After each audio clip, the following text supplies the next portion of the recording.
asalaamaaleykum mbokku Kër Massar mbokku Sénégal mbokku bitim réew seen ndaw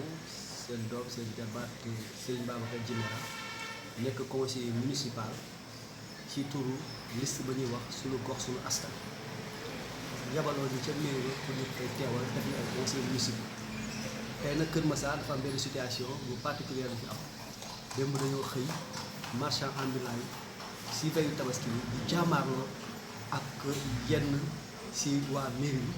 muy ay gros bras yoo xamante ne maire daf lay recruter woon pour la tabaski pour que ñu mën a interdire pour le respect de l'arrêté interdisant la vente sur la voie ce qui est tout à fait normal et légitime mais marchand ambulant yi ñoom ànd ak seen dogu te taxaw na ñoom kenn mënu leen tere jaay ba situation boobu jur lu mu jur démb surtout xale yi baari tari daal ay pënë ba ñu jógee foofu xëy na sax am na ñu ci rax mu nekk benn xeetu violence boo xamante ne ñii di agressé am ñoo xam ne sax jël nañ seen i xale yóbbu ko je crois que ba yegg ci la nga xamante ne moo gën a ñaawati ñu jàpp mairie bi toj ko tasaare ko taal ko ba yàlla suturaal bi du ñuy wax les archives de l'état civil sauvegarde nañ ko foofu dama fay taxaw tuuti parce que bu dul woon ndaw Kër Massar ñu mel ni ñoom Moussa Diop xale yooyu taxaw ñoom Moussa Diouf taxaw ak yeneen nekk ay doomu Kër Massar taxaw ne archives yi kenn du ko laal mu nekk un patrimoine bu am solo mu nekk taxawaay boo xamante ne dañ siy war a taxaw seetlu ko wane ne réew mi lu muy mënti jaxasoo pour ñoo xam ne dinañ garder seen sérénité dinañ taxaw pour mën a am ay taxawaay yu rafet. ñooñu donc on les considère comme des patriotes des citoyens exemplaires ñoom ñoo défendre loolu donc ñooñu da leen war a sargal honorer leen wane seen jëf bu rafet bi ñu def boole si également ñi nga xamante ne aussi ñoo jëf-jëf ju ñaaw jooju muy violence boo xamante ne ignore ñu koy condamner fii avec la dernière énergie jàpp ne rien ne peut justifier un tel comportement waaye du tee ñu càmbar du tee ñu jàngat ci suñu yorin ci suñuy doxalin ak ña nga xamante ne ñoo leen yilif muy marchand ambulant muy beneen commerçant muy école yi muy bépp population boo xamante ne la voirie képp koo xamante ne acteur la dëkk ci Kër Massar bi le transport du leen fàtte commerçant yi je crois que ñoo ëpp ci jaaykat yi mais boo xoolee aussi transporteurs yi nekk nañu un secteur extrêmement important ci dëkk bi du ñu fàtte kenn élèves yaa ngi fi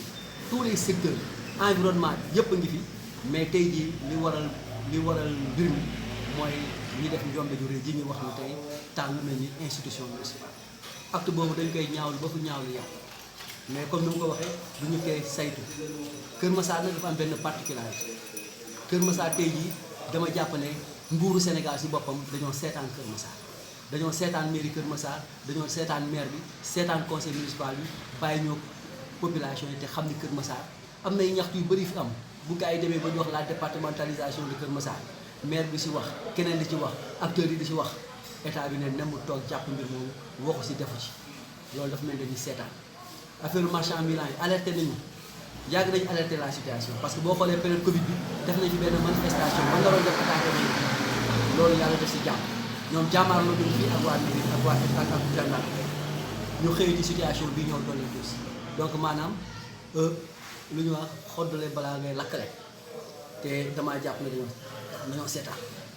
man à l'époque alerté naa dans le bureau municipal moo wax ni au-delà des vociférations au-delà des cris qui consiste à dire que way les marchands ambulants man leen dañu war a poser le débat ñu instruire la question waxtaan ci saytu ko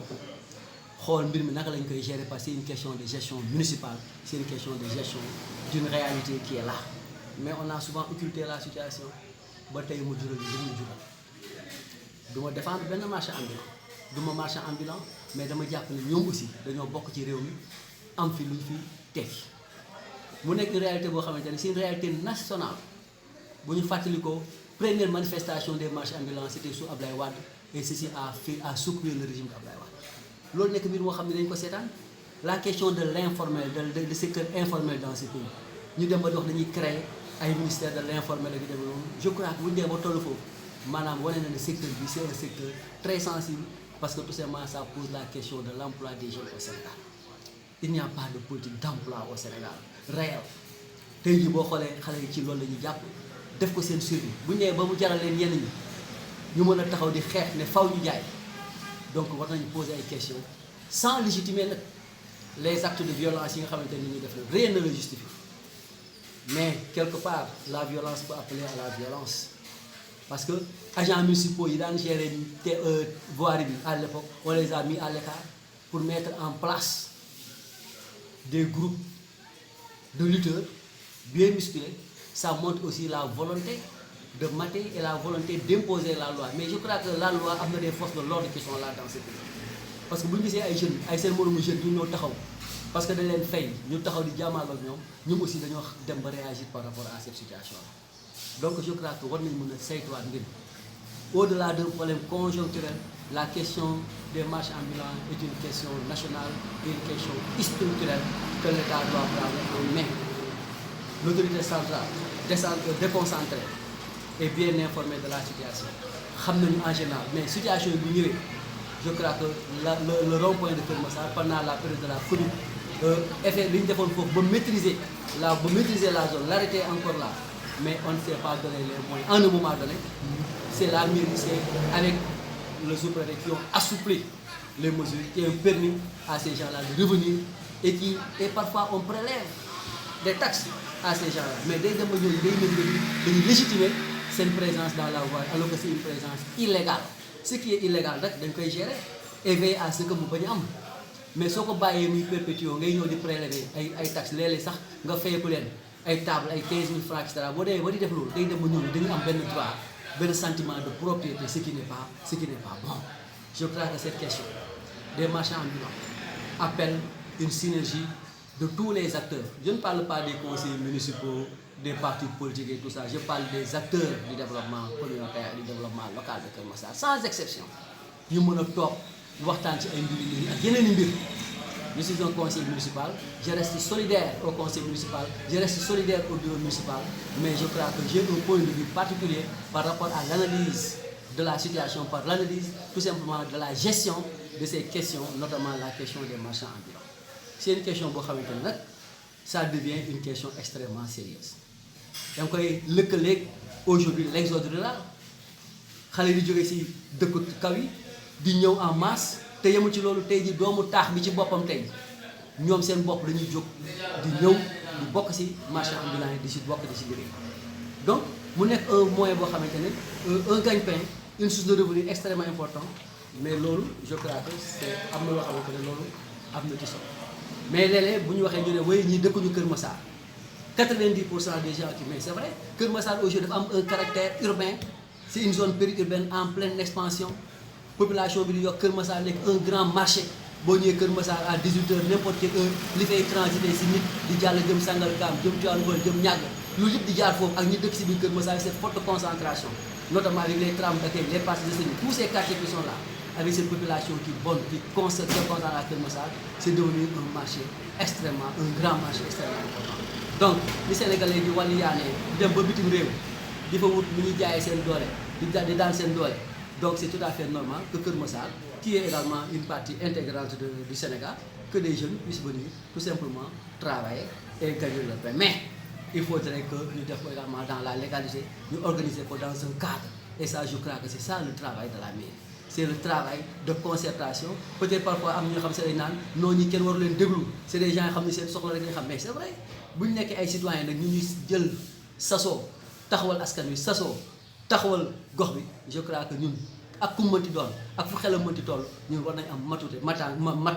bu toll ñu mën leen déglu mën a xool ba mën a anticiper même dans les actions maanaam def une politique préventive une politique prospective pour ne pas rester n'est-ce pas dans l'expectative ou bien dans la réaction tout simplement. Il s'agit d'agir et d'agir en synergie ku mën lépp amul ku xam lépp amul donc ñun ñëpp dañu war a toog saytu mbir mi parce que bi affaire bi amee jàppoon naa ne sax dans la nuit on devait convoquer une réunion de crise avec tout le conseil municipal à défaut avec le bureau municipal au moins pour appréhender la situation tënk ko bind ci lu leer wax ak journaliste yi. Et am na lu am tey bi ñëwee ci matin bi ñu xëyee ñun ñëw nañ ci mairie bi taxaw saytu jéem a xam mbir mi nu mu demee jéem a xool en profondeur man dama ñëw de mon propre chef kenn mu invité convoqué ma mais d'ailleurs bi may ñëw dama ñëw ñu ne ah ndekete conseil municipal bi ne woon nañ leen ñëpp lañ daje fii à 11h mais dañ ko jaaral par le canal du groupe WhatsApp du conseil municipal. Et je rappelle que dans ce groupe dañ ma si génnee un conseil spécial du maire xaw ma directeur de cabinet la génne ma si éjecté ma parce que c'est le seul administrateur parce que tout simplement bëggul keneen wax leneen maanaam bëgg nit ñi di wax li ko neex ak lu neex mais man la ñun duñu géwalu kenn duñu géwalu maire suñu nawle la suñu naataango la dañu ànd ak moom di liggéey ci ànd nawle du dëgg di waxante dëgg di avancé mais loolu tax man information boobu sax jotuma ko dama ñëw sama wàllu bopp waaye ba ma fa ñëwee aussi journaliste yi tànnal nañ ma ay micro ba ma commencé di wax di analyser mbir mi am na ay soxna ay xale yoo xam ne leen yabal ñu ñëw taxaw naam waaw yow dëkkoo Kër Massar nangam ak nangam alors que ba may nekk Kër Massar mën naa wax ne tey jii j'ai fait 26 ans à Kër Massar maire su ma jiitoo Kër Massar bu fekkee ñaari fan la ñetteeli fan bi maa si topp donc je crois que mbir mi du ay mbiru parparloo du mbiru parti politique du mbiru dara mbiru gox bi la mbiru askan bi la donc li ñëpp bokk dañ koy waxtaanee loo gën a rafetee donc loolu mooy suñu taxawaay tey ñu ngi suivre affaire bi ñu ngi def la pression au niveau de la mairie pour que ñu mën a dajale ñëpp ñu doog waxtaan. et balaa sax tey ñu ngi may xamal ne ma sax le ministre des collectivités locales dafay ñëw fii tey je crois que vraiment avant kooku dañu dajale di ñëw di wax ak ñun waroon nañ ñun suñu bopp ñu tënku waxtaan am lu ñu jàpp suñu biir boobu ñëwee ñu mën a tënku ci loolu am lu ñu wax ak moom waaye je crois que ça aussi c'est aussi ça entre dans un autre aspect mais incha allah dinañ fa teew xool saytu comme lépp conseil yëpp di taxawee di leen gërëm di leen sant encore une fois di ñaawlu la nga xamante ne am na ci mairie bi ci wàllu yàq moom kenn du ko seetaan kenn du ko nangu waaye aussi lépp lu am boo bëggee faj mbir il faut aller à la racine pour soigner un mal il faut aller à la racine du mal mais je me rends compte qu'à Kër Massar parfois on est même réfractaire à la réflexion parce que am na benn poste bu ma defoon dans un texte où j'alertais pour que ñu jël mbir mi en main mais kenn fulaanu ma kenn faydaanu ma loolu moo jotee je ne prophétise pas mais j'estime que à un moment donné les gens nous regardent sous un autre œil qui n'est pas sous un prisme déformé et je crois que ça aussi c'est un aspect yoo xam ne war nañ koo déplorer bu baax a baax et que ñun loolu rek mooy suñu taxawaay si gox bi di dellu di wax ne jot na doomu gox defal gox